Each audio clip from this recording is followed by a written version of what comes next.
Welcome back to the studio. Today is another digital quilting day. I'm going to be working on the Welcome Home wall quilt, Welcome Home banner that we did a while back here in the studio. What I'm going to do is pull you in a little bit closer so we could see the pattern that I chose, and I'll talk a little bit about why I chose that, and I'll also show you the catalog where this is at and there. So I'm going to pull you in and then we'll get over to the machine and get this quilted. I believe this is another one that I'm going to quilt on the horizontal plane instead of the vertical. We really want to stress, because this question comes up over and over, if you always have to load the quilt in a specific way, and the answer is always it depends on if the panto is directional and if that directionality will impact the quilt in the end. Usually it's only like if there's lettering or if there's a shape that you wouldn't want to be upside down because it would be recognizable as being upside down or sideways. So we'll talk about that when we come in a little bit closer. Here in the applique catalog, I just wanted to show you on page 6, this is the Welcome Home banner as it was in the catalog. They used a horizontal stripe on the border. I used a wavy border. But you can see all of the pieces are the same as we have here on my sample. They had a white background. I chose this blue dot. But the catalog has all of the different applique samples in it, and there are a ton of beautiful things in here that you could see, as well as a lot of samples that I don't have in the studio. I just don't have a way to display everything here, and even when we had booth at the show, we couldn't display all of these things. There's just way too many to choose from. Also, just so you know, whenever we have a sale, we usually have 25% off on catalogs, and so you can always get one of these delivered when you have a sale going on. So this is the panto that I had chosen, and the theme is Welcome Home, and I didn't want to use a geometric for this one. I wanted something in my mind that was either going to be feathery or it was going to be romantic, something that was like comfort. I was thinking of Welcome Home being like comfort food, and in my mind that would be hearts, hugs, kisses, something along that nature. And so I was looking on there and I found this one. It's called Mucha Love or Mucha Love. I don't know how they would say that. And I thought this was really beautiful. It's hearts with little swirls on there, and this is the way it would be designed this way. But if I put the quilt horizontally, and then and I keep the design this way on the machine, when the quilt comes off, it will be represented this way. And I actually like this better, so the hearts would be running this way on the quilt, and I think that works really good for me. I think the hearts will stand out a little bit more, and I love this little swirl flourish on the sides as it goes. This is a 9.5 inch design, but I think because I'm going to be making short work of this, because it's going to have very few rows, I can decrease the size of this panto, make it a little bit smaller so it's more to scale of the size of the applique itself, so the pattern doesn't overscale the design on the applique. Let's see what else. There were a lot of different things that you could have done something like clouds in the background or breeze. I could have done little flowers, but for me, I just thought of when I think of Welcome Home, I think of just a warm, comfort food, embrace, loving environment. At least that's what I like to think of when I think of Welcome Home. So I really thought of the hearts, and I think that's going to be a good one. What I'm going to be using today again is isocord thread. It's going to be very close to this color, and I will be using a similar color in the bobbin. And the backing that I chose on this particular quilt is similar to this, but it is a flannel. I don't work with flannel a lot, which is kind of why I chose it today. I just thought I would give it a go as an experiment for me. I have used it in the past, but I don't use it a lot. So I'll be using flannel today on the backing, and we just have 100% cotton batting, so I don't anticipate any big problems with that. So we're going to go ahead and throw this over to the frame, get it loaded, and we can get stitching, and this should be fairly quick. Quite often I use 505 temporary spray adhesive. I put it on top of the batting. Sometimes I put it on the backing to put the batting down. It just holds the batting taut while I'm basting it. It will hold the quilt top taut while I'm basting that. So I'll just give a light spray, and it helps me keep it flat. It also will keep the edges flat while the machine is stitching on and off of it, and I like it for that reason too.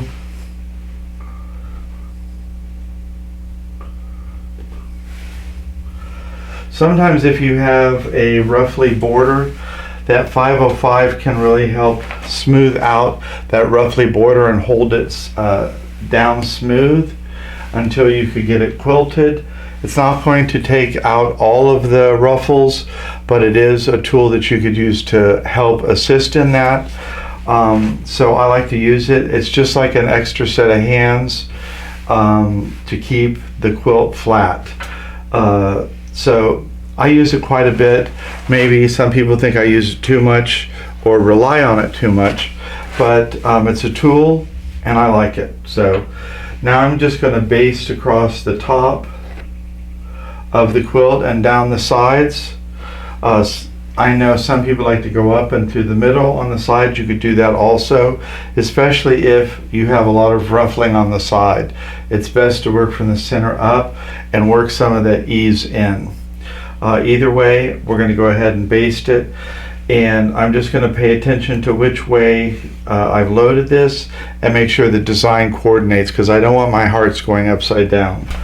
So we're going to design sew quilt, start new, and we have a work in progress. Do we want to replace it? Yes.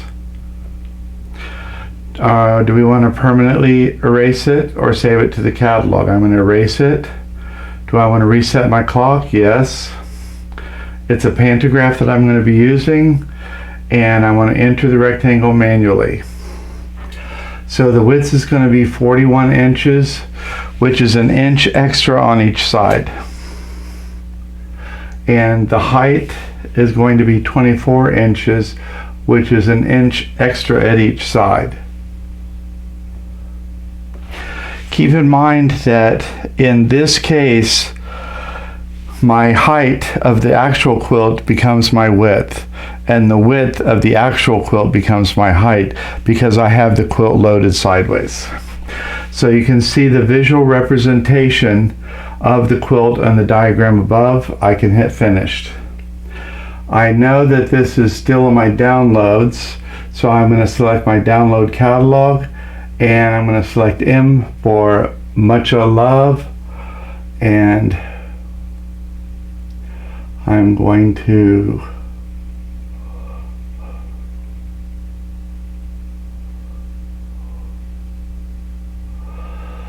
see if I can find it.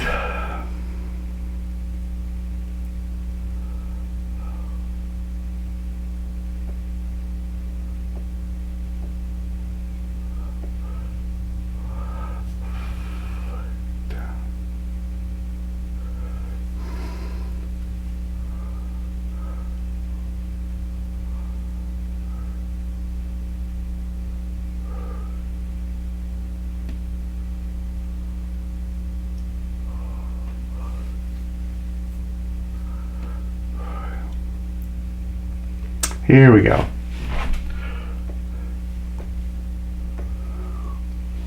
So I can see right off that my hearts are going towards the bottom. So I want to go ahead and flip those. Again, we have even and odd rows, and we have XY for each one. So I need to flip it on the x-axis. I need to flip it this way, not this way. So I'm going to flip it once, and you can see the bottom one flipped, and now my hearts are going towards the top, and I'm going to do the same here. And now the curve of my heart is at the top on this side. So now I'm going to adjust my gap.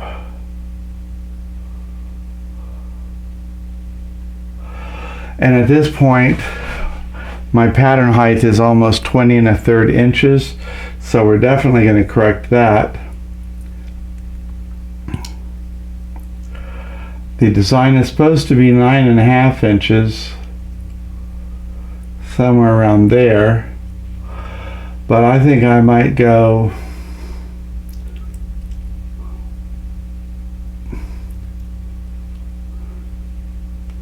I'm going to go down close to 8 inches. Just to make it a little bit smaller so it fits the scale of the applique itself, and hit finished. I always like to use the Panto Assist and do the whole quilt.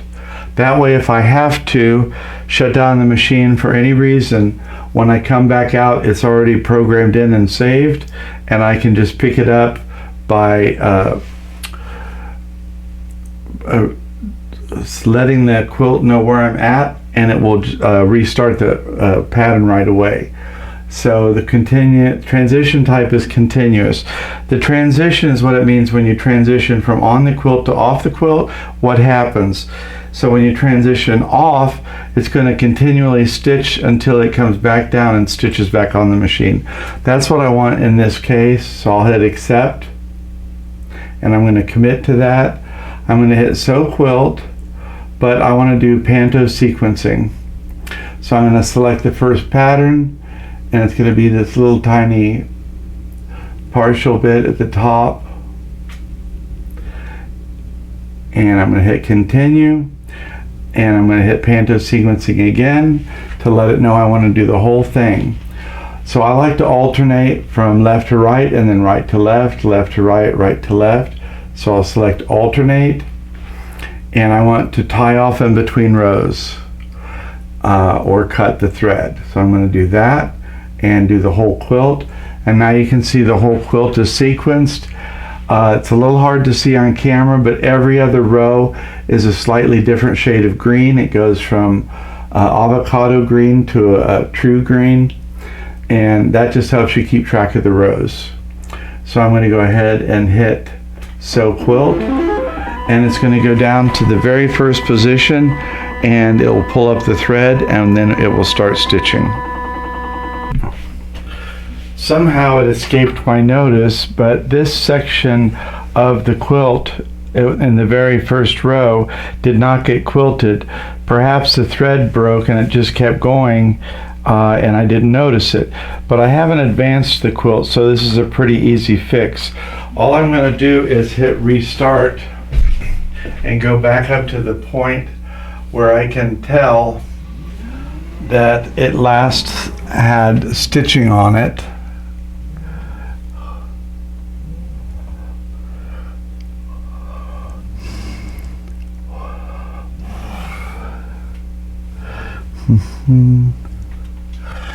If I can just figure out the pattern.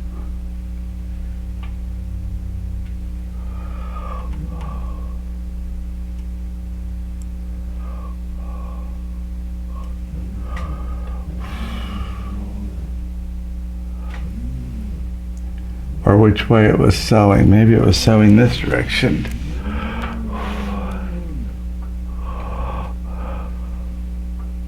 That is the end. Okay, so I just have to figure it out and hit restart once I figure it out. Okay, what I did was go back to the start of row 2, which is what we were missing. And when we get over to this section, I'll just hit pause. I don't know how we would have missed the beginning of a row. but whatever the cause, we'll correct it just by starting over in that section. It was an easy fix because we hadn't advanced the quilt, but even if we had, we could have realigned and redone it anyway.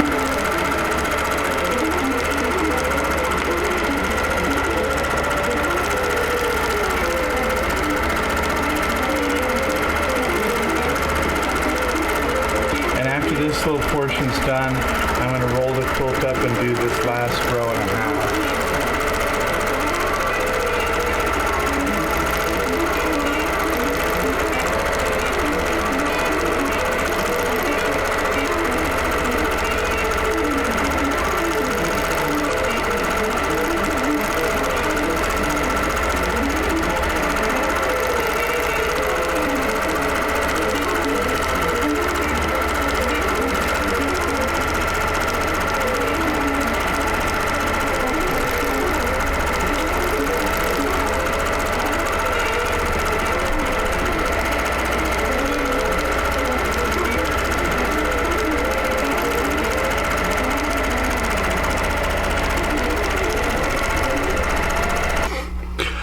The two main things that guide me when I'm choosing a quilting design are the emotional feeling that I want to convey through the quilting. So in this case, I wanted a sense of love and comfort, romance, and in conjunction with the welcome home theme.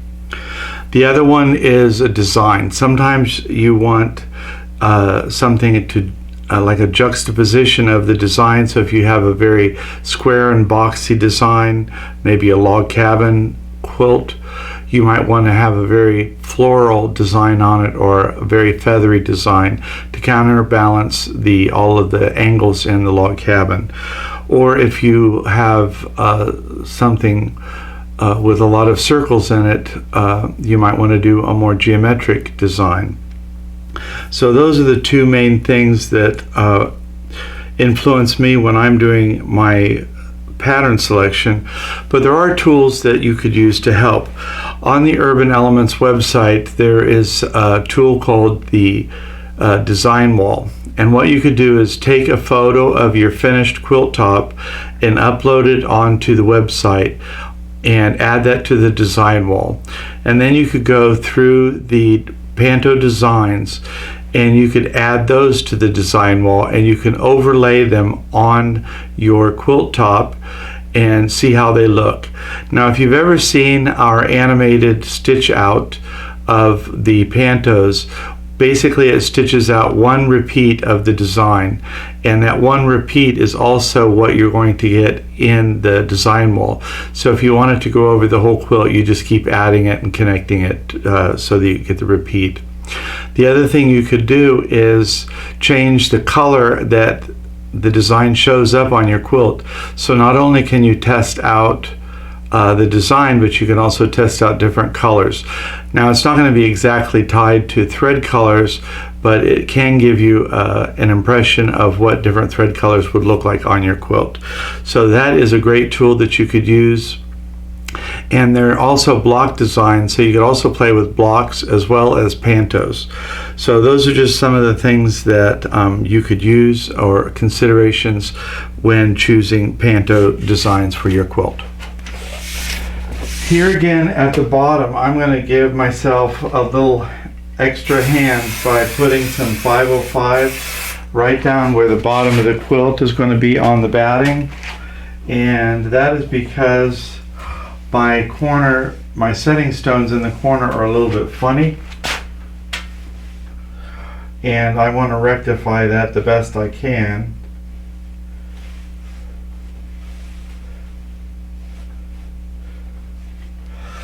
And anything I can do will help, and that 505 just gives me that extra grip that I need to get that done. So now I can go ahead and base the edges after I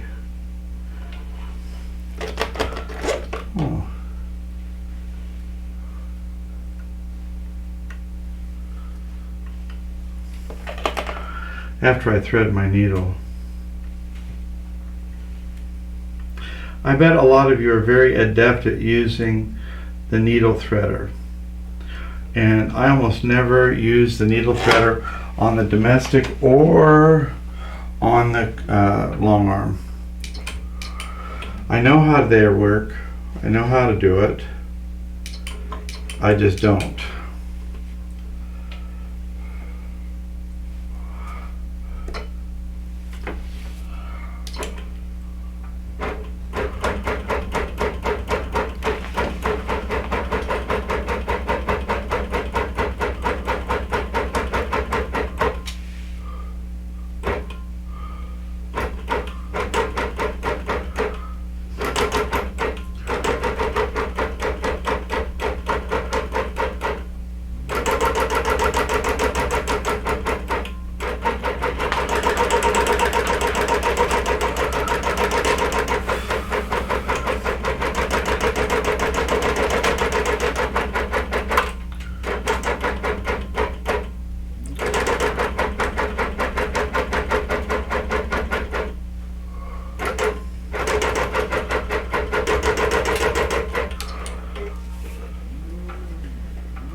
Next thing I need to do is realign, and I don't have the advantage of knowing where I'm at anymore because I went backwards.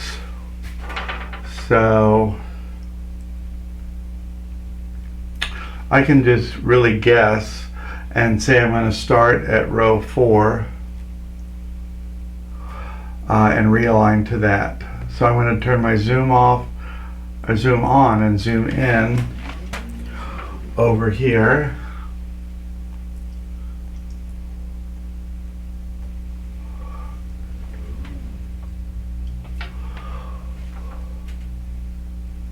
Turn my zoom off, choose that spot, and hit continue and OK. Now I'm going to restart and go to my row 5, my start of row 5.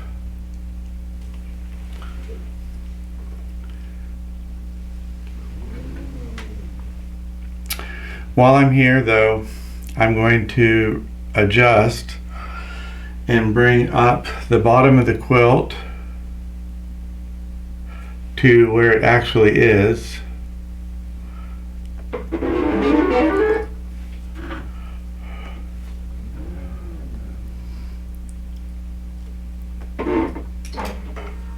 And now I can hit start.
We have about 30 minutes into the Welcome Home quilting process. The design that we used today was called Mucha Love by Lauren Quilting, and I used isocord thread and cotton batting. I'll bring you in a little closer just so you can see some of the stitching.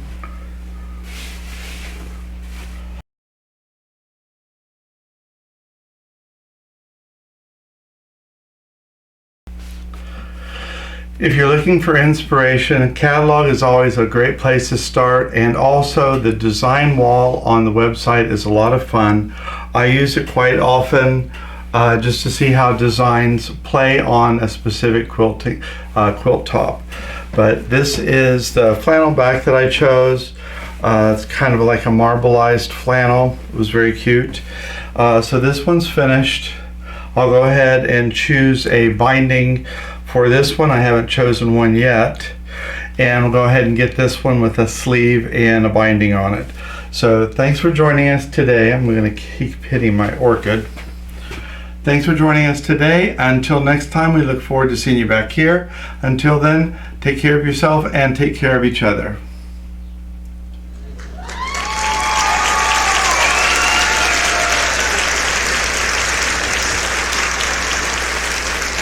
A lot of eyelashing.